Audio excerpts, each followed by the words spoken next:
Howdy y'all, it's Chris with Show Up Fitness, favorite trainer in the belt buckle. Today we're going to be going over the overhead squat analysis. We have our intern Max. He recently just became NASM certified. He's also doing the internship because he wants to optimize his career and make this into a long lifetime journey. So, first rule with the overhead squat, you remember?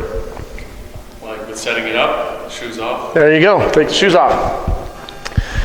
So this is going to be on page 144. We're going to go over the compensation patterns, the overactive, underactive, and at the end, I'm going to give you my 2 cents on the whole entire assessment. So this is a dynamic movement screen, and what we're looking at is the 5 checkpoints, starting at the most distal, which would be the feet, the knees, LPHC, lumbo-pelvic hip complex, shoulder complex, and then the head. So we want our feet to be directly under our ASIS, anterior superior iliac spine. There's 2 little bones right here. So your toes are going to go right through those, nice and close. Your arms are going to bisect the ears. So you're going to go straight up. So you can come up a little bit more this way. Nice. Now if you have someone when they set this up and they get a really obvious flare, then you have to ask the question, why am I doing it with the compensation? Just have them put their hands on their waist, but you're fine. I like that. No, you're fine. Go back. Good. So what we're going to do is we're going to go over, starting at the most distal part, we're going to take a look at the ankle. And so on 145, you're going to see, first one's going to be excessive forward lean. So can you face that way and show us what an excessive forward lean looks like? There you go. So the torso is going to draw forward. What you're going to find most distally, the gastroc and the soleus are going to be overactive. You're good. And then we're going to have the hip flexors. It's going to be right in here. No, you're good. You're good. Right there, hip flexors. And then you're also going to have the abdominal complex, the rectus abdominis, being overactive. NASM, according to stabilization, phase 1, what do we want to do to overactive muscles? Foam roll. Foam roll 4-2-1. Sorry, foam roll for 20 to 30 seconds. Activate the weak muscles, and then you would do a 4-2-1 tempo. For the weakened ones, we're going to have anterior tib. So if the posterior muscles are overactive, gastroc and soleus, then your anterior tib is going to be underactive, as well as the glute max and the erector. Turn around, the erector is going to be right back here. That's where your lats go into. Those will be underactive. So they're going to always go with the stability ball, squat, curl, press. Now, how many times did you see that answer? That's their favorite one. I would even go out there and say, if you see that as an answer, choose it. Stability ball, squat, curl, press. I bet you 99.9% of the time that's going to be the right answer. Also, they love proprioceptive proprioceptive enriched environment. Did you see that one a lot? Yeah. Choose that one too. Those 2, it's probably going to be the answer. Next one, low back arches. So let's face this way. And let's get a real anterior pelvic tilt. So it's like you're sticking your butt back. You get this arch. What we're going to find is very similar to the prior one. Hip flexor is going to be overactive, as well as the erector, and then you're going to get your latissimus dorsi. So those are going to anteriorly pelvic tilt. So you want to strengthen the opposite. And it's going to be your glute max, hamstring, intrinsic core. Now I was talking with Max earlier, and when we get into the lower body muscles, they don't get real specific into the advanced musculature like your sartorius and your gracilis. They stick to the basics. Generally, you're going to find hip flexors, your soleus, your gastroc, your adductors, your TFL. They really like those. Those are probably the most popular answers. Do you agree? Yeah, absolutely. Let's get into the arms fall forward. So the next one. When you squat, your arms fall forward, which are going to be your lats. The lats little helpers, your teres major, right alongside that. And also you're going to get your pec major and minor. You can face the camera. So the pec major is the larger chest muscle. If you remove that underneath, you're going to have the pec minor, which is really more of a scapular muscle, and it works with breathing, but they're going to classify that as overactive. So we want to foam roll. You want to do it for 20 to 30 seconds. You're going to static stretch, 20 to 30 seconds, and then you're going to strengthen the weak ones. So in this case, you're going to get the mid-lower traps, rhomboids, and rotator cuff, and you want to do a 4-2-1 tempo for those. Let's do the feet turn out. So when you're squatting, you get this external rotation. So you're going to have the lateral gastrocnemius, which is your calf muscle, And then the hamstring, but the lateral hamstring is your biceps femoris, is going to be rotating your feet out. And that's one of the reasons why they want you to take your shoes off, is because in shoes, with your foot on the ground, you're not going to get that external rotation, so you're not really going to see the feet turning out.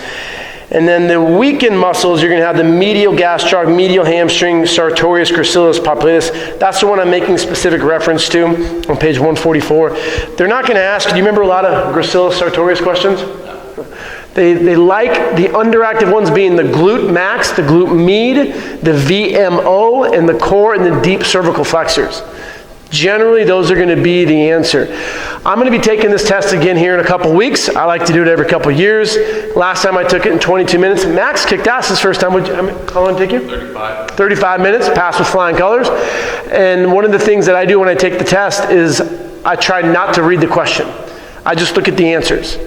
Generally, what you're going to find is overactive, overactive, overactive, underactive. What's the misfit? And it's the underactive. So if you just memorize glute max, glute med, your intrinsic core muscles, your anterior tib, your VMO, generally that's going to be your underactive, or your overactive gastroc, soleus, hip flexor, lats, erector a lot of times, chest, pectoralis major. That's going to be the answer. And the last one is dynamic knee valgus. Your knees buckle in, there you go. It's going to be your adductor complex, your bicep femoris on the lateral part, TFL. Those are overactive. And the weakened ones are going to be your glute max and your VMO. So this is all going to be on page 144. Now, to be 100% honest, in the last couple of years, I've gone away from the overhead squat analysis. One, because we're turning into posture freaks. And if you don't have perfect posture, you will die. That is a fact. Joking. So we have these corrective exercise specialists. Don't go get it from NASM. They just want you to buy more certs to FNS. They will lure you in. They lured you in, huh?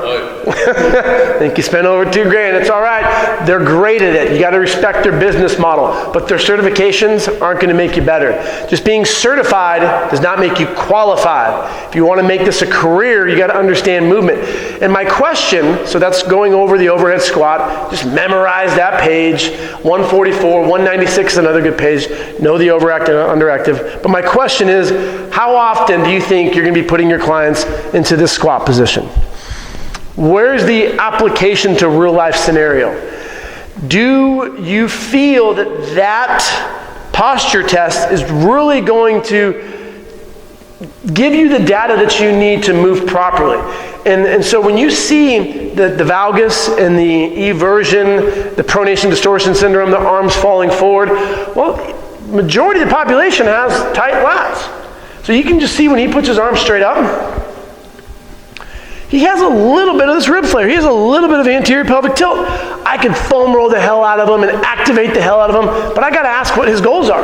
Are your goals to perfect your anterior pelvic tilt? No. He's a bro. He wants a bigger chest. He wants bigger arms. He wants flat abs. Would you agree? Exactly. Stronger deadlift, bench, whatever it is. I got to train him like that. So if I take him away and perfect his squat pattern without any load, what's the value add? He may be like, oh, that's cool. You told me that I'm dysfunctional. But at the end of the day, that's not what he wants. He wants to lift, to move more. So I see a big problem with trainers today is they learn this, they regurgitate it, and they try to fix people with perfect posture. Oh, you're going to get hurt. Where does that come from? You're regurgitating information. You're not going to get hurt. You may get hurt, just like you may get hurt driving your car. Proper form is what's going to be optimal. So what I prefer is to teach people how to squat. I like doing a goblet variation and giving this right away to here's 50 pounds. I feel comfortable with him doing it. Face that way. In the foot position, it doesn't matter. Do what's comfortable. You don't need to be so dogmatic. Look at this. This is great. I like how his right foot is a little higher. His left foot one's back. That's beautiful. That's how his anatomy works. I love that. Do some squats. Drive it out. Good. He doesn't have a butt wink. This is something NASM does not address. So let me grab this for real quick and then go do another one. Okay, go down and ask the grass. So you see at the very bottom he has a little butt wink. And under no load, that's fine. But you'll find, I want you to do the same thing, go ask to the grass. You will take a lot of it away when you give an anterior artificial force. what that does right there is it activates the core. So people don't understand how to activate your core. When you do the overhead squat, they don't realize how to engage your core. So by giving them a weight, you fix it up a lot. And the second thing I like to do, and this is a great beginning tool, so I'll have you face this way. Face me. Butt over there. There you go. See, I'm terrible at coaching people up. So I want you to put your arms, so we'll go back a little bit more. Put your arms straight out in front of you. This is my go-to squat, and do 5 reps. What this does is it fires your erectors, keeps your core engaged. And a lot of times if you see the valgus, dynamic valgus, just cue them out. Do a few more. Drive them out, drive them out, drive them out. Good. Push them into valgus. Because if you push him into valgus, he needs to cue external rotation. And good. So instead of scaring the hell out of people with the overhead squat assessment, take them through the exercises they want to do. Maybe he doesn't like to squat. I'm not going to force him to squat. He could come in and be a big trap bar deadlifter. I'm going to bring him to the trap bar and do the exercise. If you have a football player and he wants to get better at running routes as a wide receiver or a QB or a basketball player, you watch his sport. So that's why I do not like the overhead squat assessment, because it's not relative to their sport. Are there individuals that it could be? Sure. Who do you think that would be? Athletes also. Overhead athletes. Olympic lifters. Are you a CrossFitter? Sure, do this. It's relative for them. But for the general population, I do my assessment. I'm going to do blood pressure. We're going to do measurements. I'm going to talk to you about your goals, go through your PAR-Q, subjective, objective information. A lot of stuff in Chapter 6 is valid. I will use that. But I'm not going to do the postural analysis. I'm not going to do the performance. I think it's an opportunity for trainers to scare clients. I prefer that, adding value by taking them through what they want. If he wants a bigger chest, we're going right to bench press. If you have a client and they want bigger glutes, we're going to hip thrust. We will get into a squat, but we're going to do a goblet. So this will help you pass the NASM. Just remember though, being certified doesn't mean you're qualified. If you want to make this into a career and don't want to be the statistic where more than 90% of trainers quit within the first year, you need to educate and understand movement, anatomy, people, have a sense of humor, wear a super tight Christmas sweater, enjoy life. Have a great day. It's Chris with Show Up Fitness. Max, thank you.